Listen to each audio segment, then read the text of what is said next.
Boa tarde. Olha, a crise brasileira vai se ampliando na medida em que, enfim, surgem detalhes como esse que apareceu ontem à noite, que vinculam, de certa forma, o presidente da República a eventos que antecederam o assassinato da vereadora Marielle. Enfim, o Brasil está uma zona, houve essa reação destemperada do presidente da República durante a madrugada, né? Saiu por aí ameaçando cortar as concessões da Rede Globo e ameaçando. Ontem foi o filho dele, o Eduardo, que foi para a tribuna fazer um pronunciamento que foi um assinte, né? Foi um assinte contra a democracia. Aliás, se ele não fosse deputado federal, poderia ter cometido um crime gravíssimo contra o artigo 22 da Lei de Segurança Nacional, que proíbe propaganda contra a quebra da ordem institucional. Mas eu liguei hoje para o Ciro Gomes para saber dele o que ele está achando dessa crise e encontrei um Ciro muito diferente daquele que a gente está acostumado, porque ele tem posições muito contundentes, posições que muitas vezes acabam causando mais problema até para ele mesmo quando ele se manifesta. Enfim, hoje eu encontrei um Ciro Gomes muito diferente, apesar da ênfase de sempre, estava atuando como bombeiro.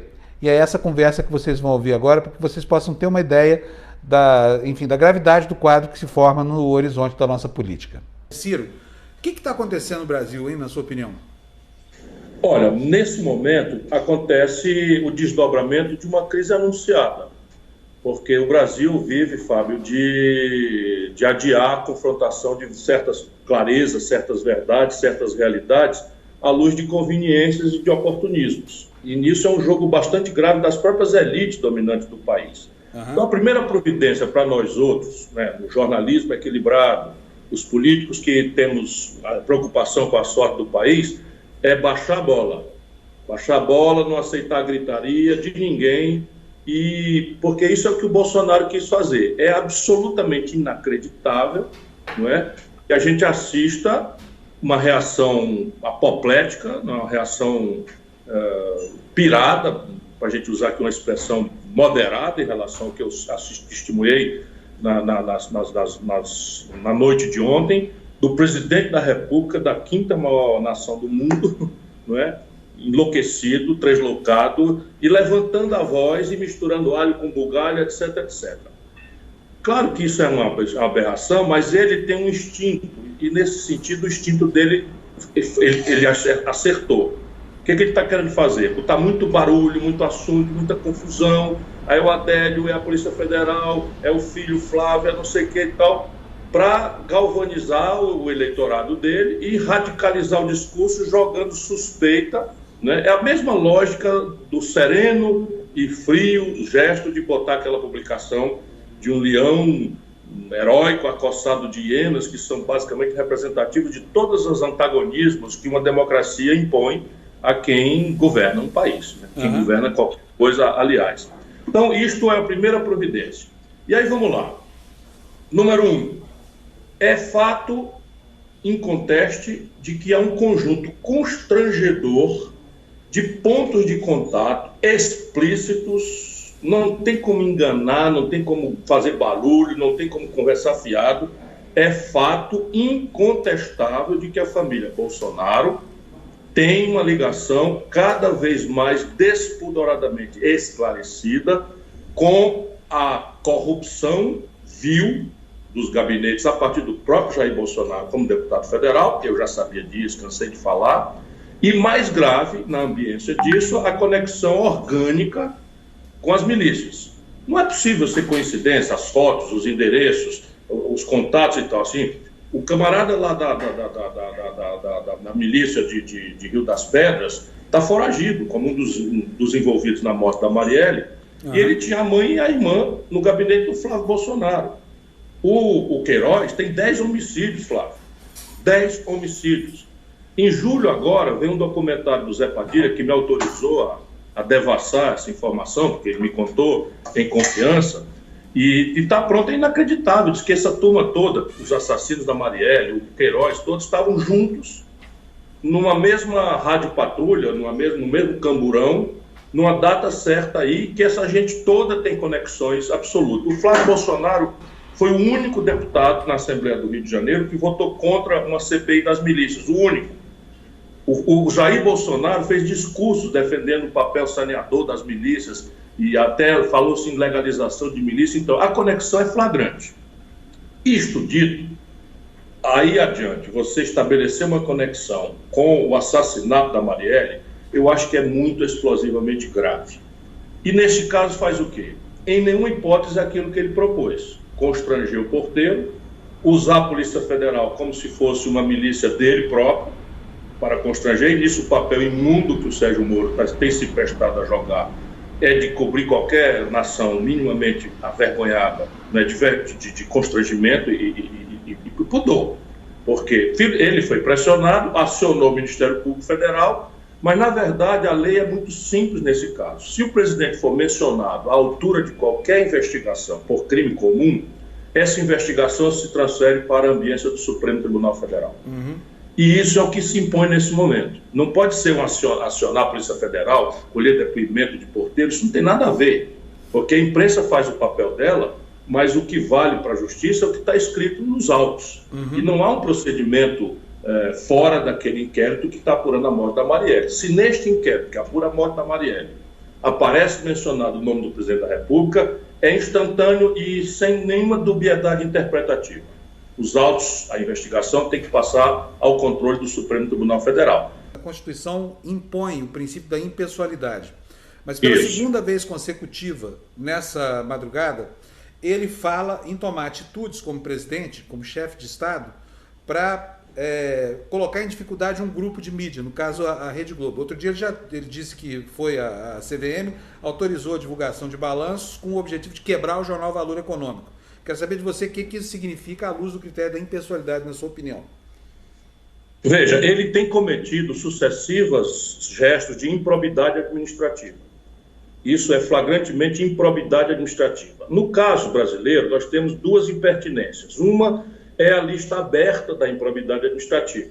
Então, você tem hoje uma série de arbitrariedades que o Ministério Público nos interiores do Brasil tem praticado, porque a lista é aberta. E eu não esqueço de um caso que testemunhei do Gustavo Fruit, então prefeito de Curitiba, que tinha recebido uma ameaça de uma ação de improbidade administrativa, que joga o nome dele na lama, porque todo mundo entende improbidade como corrupção, porque ele não aceitava a ordem do Ministério Público, que tinha dado a ele essa determinação estapafúrdia de instalar banheiro nos pontos de ônibus de Curitiba. Então, isso é um assunto, não é, constrangedor, mas o Bolsonaro tem ferido a questão da probidade administrativa, mesmo na dimensão mais estrita da expressão. Mesmo se fosse uma lista fechada, porque um dos elementos você já demonstrou, a impessoalidade do ato administrativo.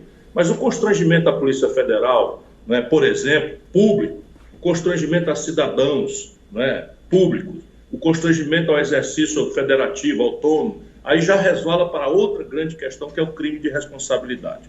Aqui também o Brasil tem uma lista que é exemplificativa, mas não é exaustiva.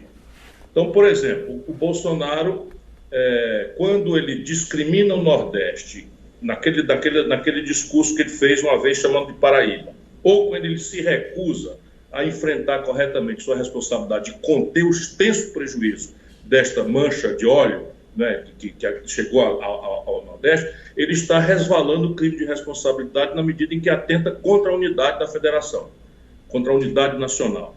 E ele é isso. O Bolsonaro é um despreparado absoluto e está radicalizando para fazer a turma do gueto dele, né, extrapolar. E eles estão na internet. É impressionante como...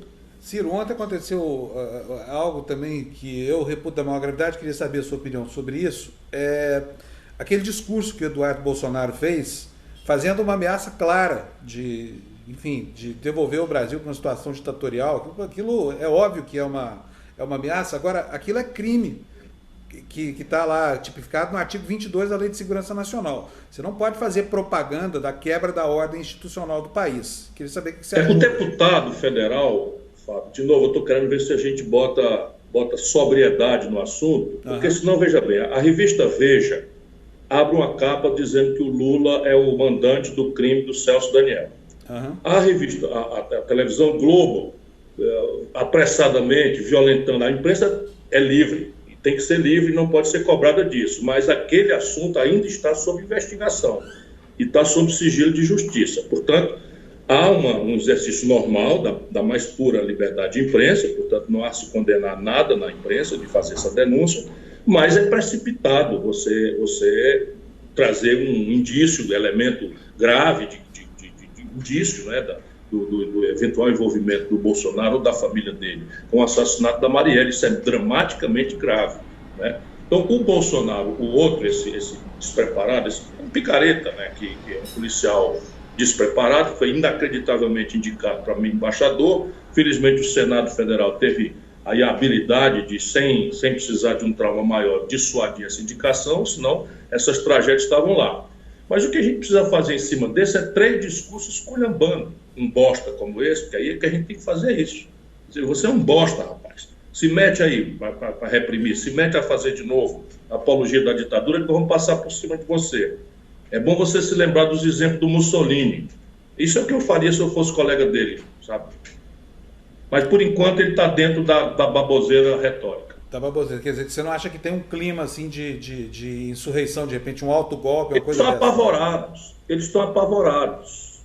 Eles estão apavorados. Aí você vê claramente quando um general heleno desse, que está virando um grande irresponsável, né, patrocina uma reforma que dá um grande aumento de até 75% para os grandes oficiais, os generais, né, e deixa a tropa toda sem reajuste.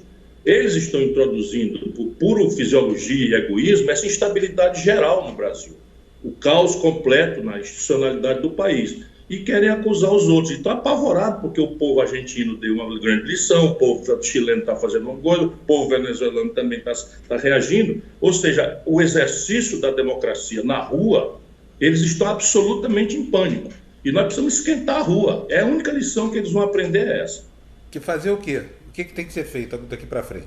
Eu fico todo dia com inveja do povo do Chile. Acho que a gente tinha que ocupar as ruas e dar um basta a esse estado de coisa com o Brasil. Porque, repare, em paralelo, por isso que eu não fico muito entusiasmado com esse movimento Veja, Globo, porque, em paralelo, o Bolsonaro está executando a agenda deles. Então, a reforma da Previdência com essa característica de perversidade, dando aumento de 75% para os generais e onerando a quem ganha até R$3 mil de salário. A entrega do leilão do pré-sal está marcada agora para novembro, é a entrega da Embraer, é a entrega da base de Alcântara. Tudo isso as organizações Globo e as organizações Abril estão acobertando. E aí nos distraem nessa crônica de agenda de polícia e delegacia de polícia, porque eles são picareta mesmo, mas já eram.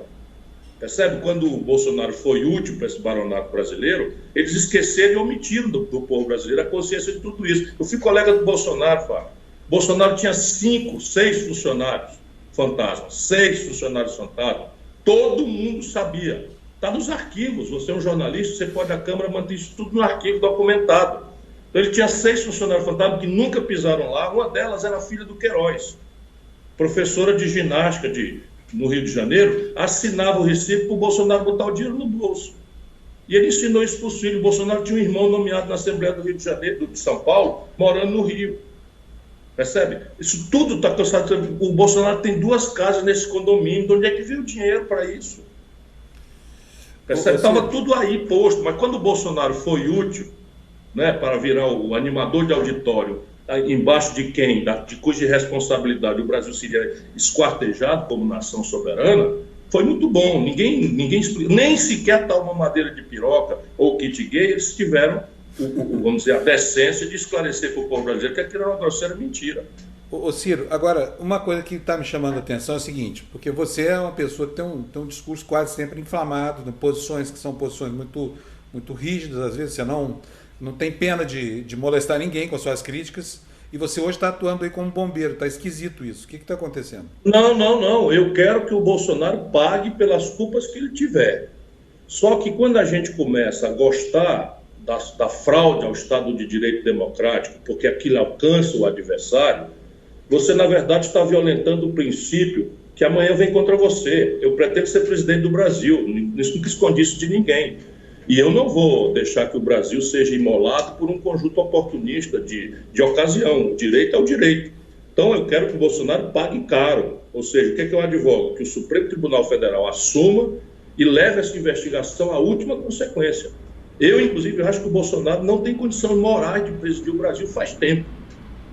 Faz tempo que eu acho que ele não tem condições morais de presidir o Brasil. Ele é um vendilhão da pátria ele é um despreparado, é um boçal, e pronto, estou aí devolvendo as minhas características de sempre. Porém, não é preciso que a gente não entregue, por exemplo, a Veja ou a Globo a faculdade de justiçar pessoas. Uhum. É preciso que a imprensa cumpra o seu papel. Acho que a Globo fez um bom jornalismo, porque está lá escrito que o carro entrou, o nome do carro que entrou.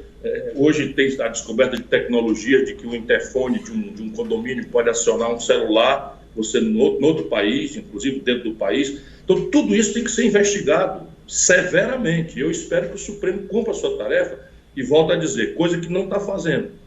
Porque a investigação do senhor Flávio Bolsonaro está interrompida por uma inacreditável liminar do ministro Toffoli. Data máxima vênia, incompreensível essa liminar. Ciro, do jeito que a coisa vai... Pronto, voltei a ser normal? não podia, não.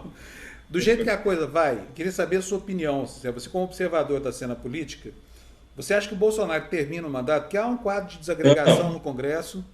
Não, é um mero palpite, não é? Porque é um exercício arbitrário de futurologia, mas em favor do meu palpite há duas coisas que estão se evidenciando. Uma é a história do Brasil. Só três presidentes da República na história moderna terminaram o mandato normalmente no Brasil: Juscelino Kubitschek, Lula e Fernando Henrique.